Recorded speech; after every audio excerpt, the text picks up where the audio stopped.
tenemos ya aquí a nuestro analista, y digo nuestro porque ya es recurrente, Mario Campa, economista y politólogo.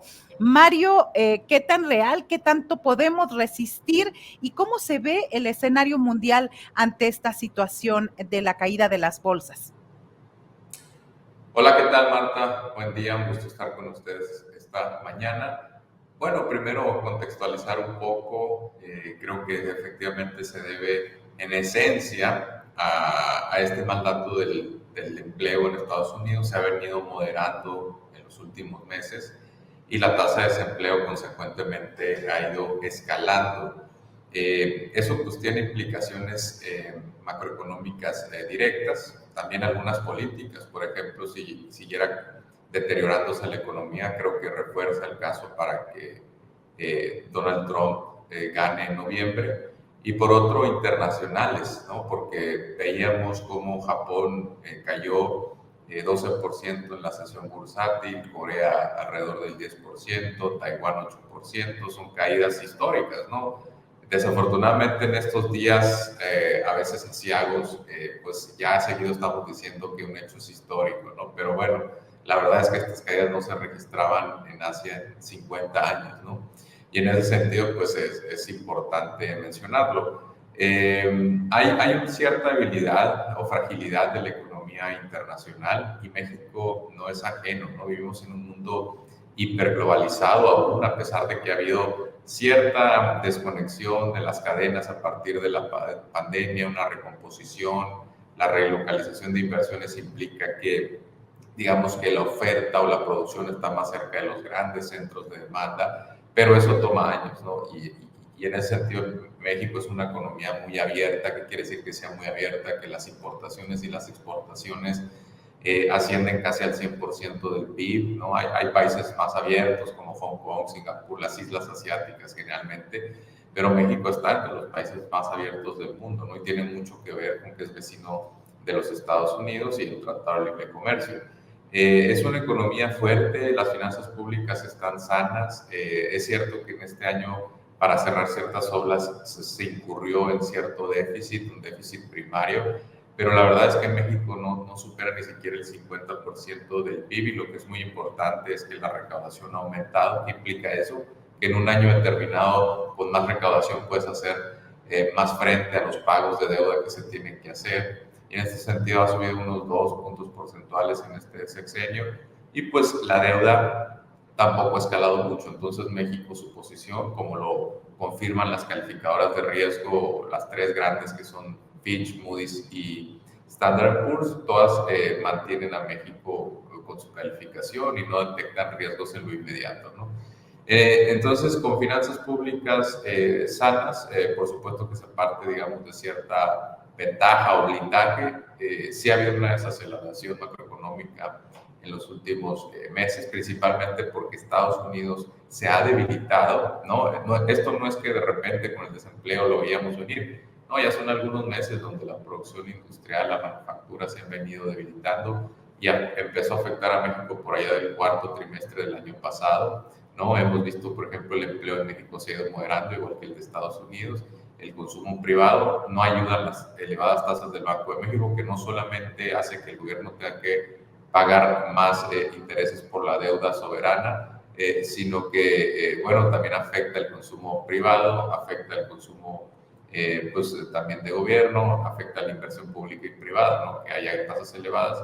Creo que el Banco de México tendría que estar listo para recortar las tasas de interés. Eso es, digamos, prácticamente pues ineludible. Y bueno, fuera de eso, yo creo que hay que esperar, porque muchas veces hay temores de recesión que no se consuman, ¿no? Es seguido esto a nivel internacional, en los mercados financieros, donde puede haber un pánico desbordado y puede haber ciertos hechos que ayuden, por ejemplo, que los bancos centrales se coordinen para recortar tasas. Eso definitivamente podría ayudar. Que algunos gobiernos, sobre todo de las grandes naciones, anuncien paquetes contracíclicos de gasto. Todo eso pues, puede, digamos, calmar ciertas ansias. También algunos efectos son directamente bursátiles, ¿no? Menciono, por ejemplo, el caso de las compañías de chips. digamos que había, no sé si se le puede llamar una burbuja, pero sí es cierto que venían subiendo mucho, impulsados por Nvidia, ¿no? En Estados Unidos, TSMC en Taiwán, ASML en Holanda. Son compañías ya muy grandes, ¿no? Y de repente tuvieron malos resultados trimestrales. También hemos visto malos resultados trimestrales en las armadoras de vehículos.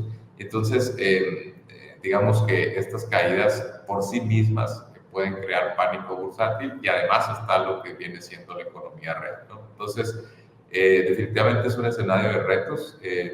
Si se llegara a seguir viendo debilidad, yo creo que, insisto, el Banco de México tendría que recortar tasas, y probablemente el gobierno federal tendría que plantear menos recortes de gasto o de inversión hacia el siguiente ciclo presupuestal del 2025, ¿no?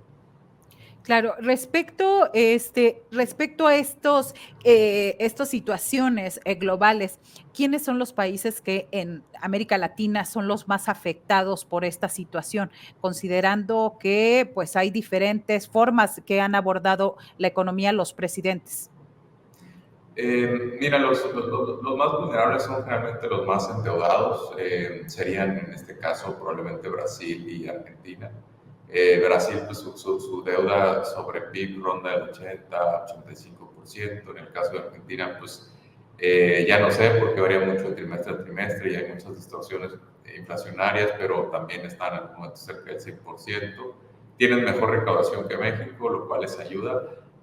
Pero en el caso, por ejemplo, de Argentina, pues ya se metió en problemas de deuda hace rato, tiene refinanciamientos con el Fondo Monetario Internacional, y bueno, pues tiene una mezcla de inflación, de caída económica ya desde antes de estos temas. Entonces Argentina definitivamente es de los más vulnerables. Y luego está, por ejemplo, Chile, que es muy dependiente del precio internacional del cobre, y es probable que por una menor demanda anticipada que caiga ese precio del cobre. Generalmente en una recesión global o en algo que se aproxime a una recesión global caen los precios de las materias primas. Veríamos, por ejemplo, una caída de los precios del petróleo, cosa que sí se consumó esta mañana, del cobre, que es un material industrial, y menor demanda en general, pues le afecta. Entonces, esos países, aunque Chile tiene mucho menor deuda que en los dos primeros casos, que Argentina y que Brasil, en el caso de Colombia sería como una especie de intermedio, ¿no? No tiene una deuda muy elevada, tampoco tiene una economía muy abierta,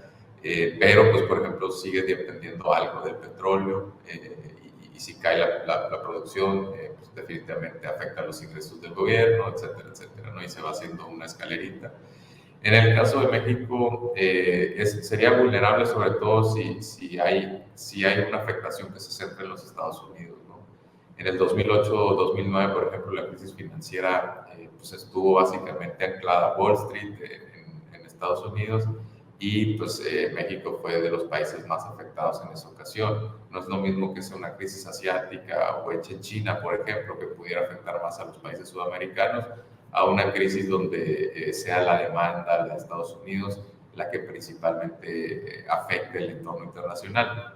Entonces hay que ver, insisto, quizá nos estamos anticipando demasiado a que pueda haber una recesión global. Ahorita solo es el temor de que haya una venta bursátil donde, por ejemplo, había habido muy buenos meses o ganancias en lo que va de este año y en los anteriores. Después de la pandemia la recuperación fue bastante buena, y muchos son inversionistas, digamos, tomando las ganancias. O sea, ya tienen una cartera que les dio cierto rendimiento. Sí hay un escenario donde pues ciertos nubarrones se empiezan a poblar el horizonte, y pues deciden vender un poco y tomar esas ganancias, ¿no? Ahora, otro tema que no estoy mencionando son los conflictos geopolíticos. Hay que recordar que Israel atacó a dos líderes muy importantes, tanto en Líbano como en Irán, y estamos a la expectativa de que pueda haber represalias.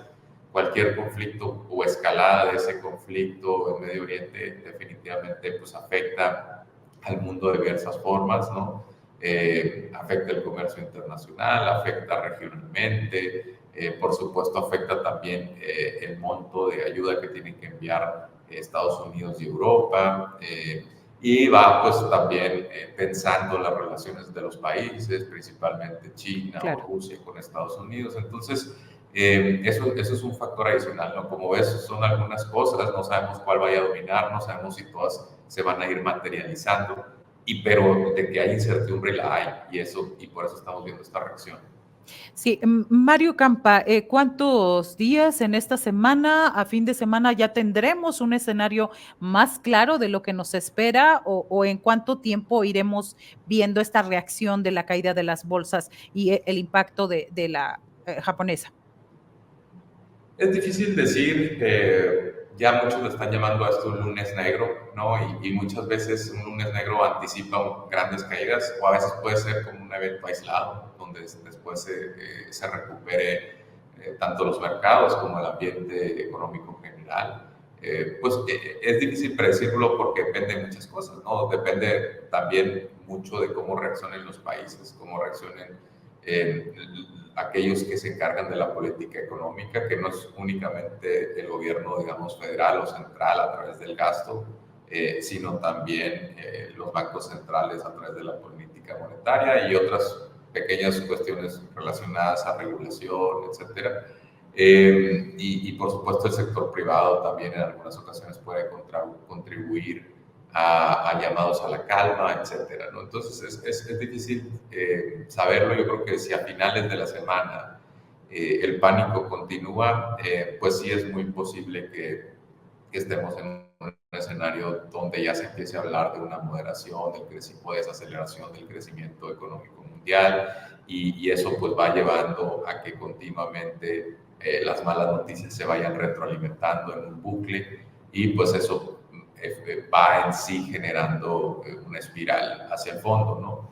Entonces, pero insisto, incluso podríamos tener una muy buena semana en lo que resta de los días martes a viernes, y no sé, el fin de semana podría ser que Irán anuncie una operación a gran escala en Líbano y entonces volvamos a esta sensación de pánico y a otra vez estar a la defensiva. Entonces, la verdad, cualquier economista que les dé un escenario donde tanto optimista o pesimista con una seguridad al 100%, pues es un charlatán, ¿no? Entonces yo prefiero ser cauteloso porque hay muchas cosas que van cambiando con el paso de los días, pero sí hay retos, ¿no? Es quizá este ambiente no lo veía yo en algunos meses, sino es que algunos años, ¿no? Desde la recuperación de la pandemia, donde había también mucha incertidumbre, probablemente estamos viendo pues, un escenario tenso y mucho dependerá de lo que, insisto, haga la Reserva Federal principalmente en los siguientes días, en su siguiente Junta de Política Monetaria, aunque pudiera haber reuniones de emergencia de los banqueros centrales. Japón, por ejemplo, suele ser una economía donde interviene mucho su tipo de cambio, es una economía muy endeudada, y si siguiera habiendo problemas en Asia, difícilmente pues, los gobiernos se quedarían cruzados de brazos, ¿no? Claro, muchísimas gracias Mario Campa por ilustrarnos, por pues darnos el escenario completo, tanto latinoamericano como mundial, y como dices, no podemos, sería charlatanería hablar y decir para tal fecha ya esto va a estar estable. Lo que sí le ha ayudado a México, de acuerdo a lo que ha dicho el presidente, esta política económica, esta estrategia que han seguido de no devaluación y de mantener unas altas reservas internacionales. Gracias Mario por atender de última hora este llamado, y estaremos contactándote posteriormente. Muchas gracias por tu apoyo. Gracias, Marta, a ti, que tengan buen día. Gracias, muy buen día.